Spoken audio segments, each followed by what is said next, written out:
So this is the Razer Blade Stealth 13. I purposely did not clean it because I wanted to show you guys exactly what this laptop looks like after 2 weeks of use. This is black anodized aluminum. It looks gorgeous when you don't touch it, but after 2 weeks, it looks like Slimer from Ghostbusters made love to my laptop.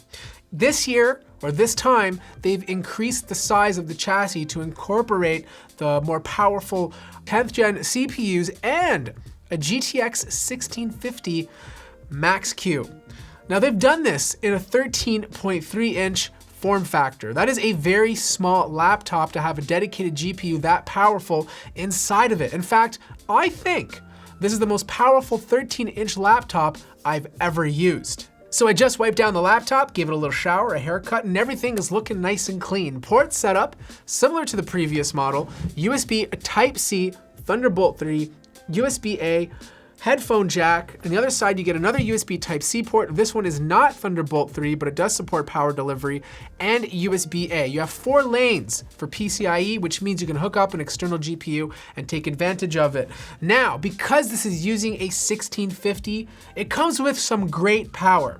And with great power comes bigger power bricks. Instead of the regular 65-watt power brick that you got in the previous model, it's now a bit heavier at 100 watts. So inside, not much has changed, very similar to the previous model, but you do have a better cooling solution. Like, this is something you're not gonna see in your typical 13-inch UltraBook. This is some great engineering. A lot of copper is being used to keep the GPU and CPU cooled.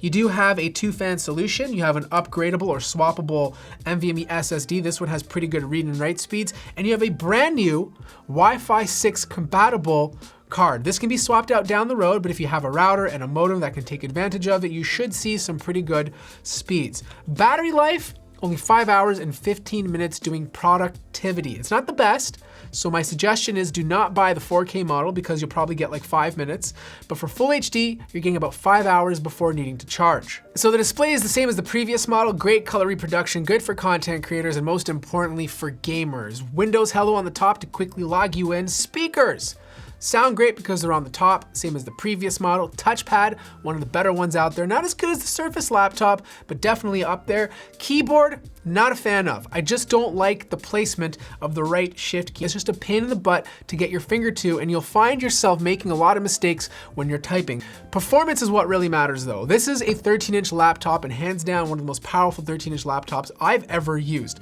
My unit is coming with an i7 10th gen processor, 16 gigabytes of RAM, and of course, the GTX 1650 Max-Q. I have to say, this is a 13-inch laptop I'd be comfortable taking on the road with me to do a little bit of content creation. I could comfortably edit a video in 1080p, make changes to a 4K edit, pump it out, get some really good render times compared to like a regular UltraBook, and say, you know what? I didn't have to bring my clunkier 15-inch laptop with me.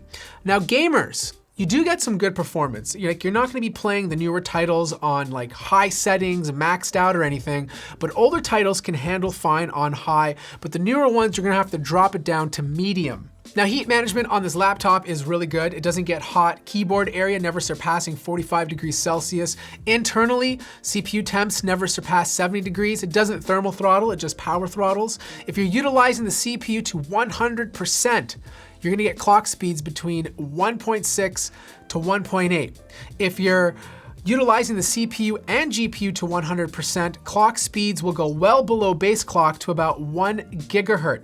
If you're doing more of a balanced workload, you'll get better results because things are not consistently going at the same time, and CPU speeds should stay around 2 to 2.2 gigahertz. So here are my closing thoughts. The Stealth 13 with the GTX 1650 is definitely an expensive laptop, and I know a lot of you out there are gonna make the argument that you can go out and buy a regular gaming laptop with better performance for a similar price.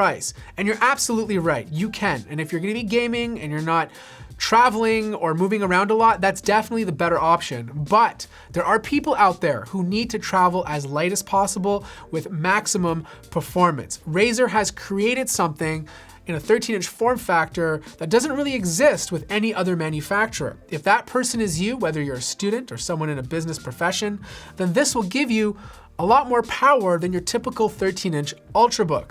Anyways, that wraps up my review of the Stealth 13 with the GTX 1650. Let me know your thoughts in the comments below. Like the video if you liked it, subscribe if you haven't already, and I'll see you guys in the next video.